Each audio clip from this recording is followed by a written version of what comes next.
Yeah, it's completely unacceptable that the Democrats are, basically holding all Americans hostage. Government workers who aren't being paid, people who need their food stamps, people who travel, people who are now concerned about their travel plans for Thanksgiving. The government is meant to be opened. It's meant to function and be fully funded. And I can say that Russ Vought is doing heroic things to try to minimize the harm from the Democrats' hissy fit about like Donald Trump's success. It's the only explanation for what's wrong right now. And Director, what can President Trump do right now to help open the shutdown? He's been gone in Asia. He's heading out of town. So what can he do to help reopen the government? Does he need to be meeting with Democrats right now? Well, President Trump just closed a number of historic deals with our Asian allies.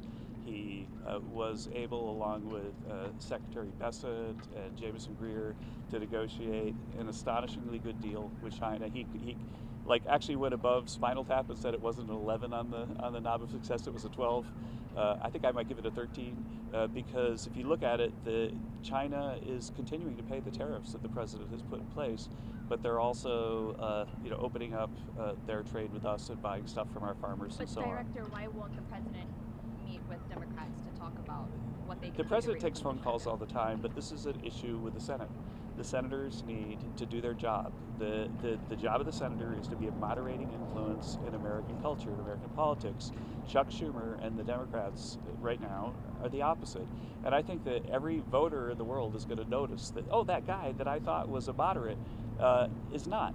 That they're basically taking orders from Chuck Schumer and AOC and putting Americans in harm's way with their government shutdown, and it's just completely unacceptable. Do you support the elimination of the filibuster? What you mentioned stronger measures last week. President Trump has mentioned that might be an option. That frankly, I don't know how long. I think the Democrats might decide to try to keep the government closed until President Trump's out of office. Who knows?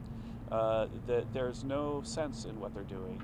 Again, it feels like a hissy fit of a 2-year-old right now. Do you think the premiums though, you call it a hissy fit, do you think that's a genuine concern that they have on the left? President Trump has made it clear that, as have the Republicans in the House and the Senate, that they're willing to discuss the premiums after the government's open and through the normal course.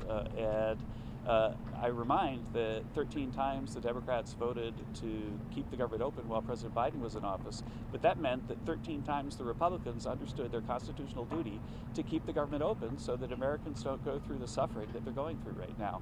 It's completely preposterous that this is like the third time that we've had a government shutdown since President Trump is in office. So basically, when President Trump wins, the Democrats know that they've got a worthy opponent on their hands, and the only option that they seem to have is to shut the government down. And it's just like they're not doing their jobs. I got time for one more question. How would you describe the health of the U.S. economy in light of the cuts of the rates from the Fed? Yeah, so the U.S. economy is very strong. We're looking at third quarter GDP that's close to 4% growth, and excuse the lots of wind. And I think that's a momentum that will carry forward. The government shutdown is looking like it might reduce that number quite a bit, especially going into the fourth quarter.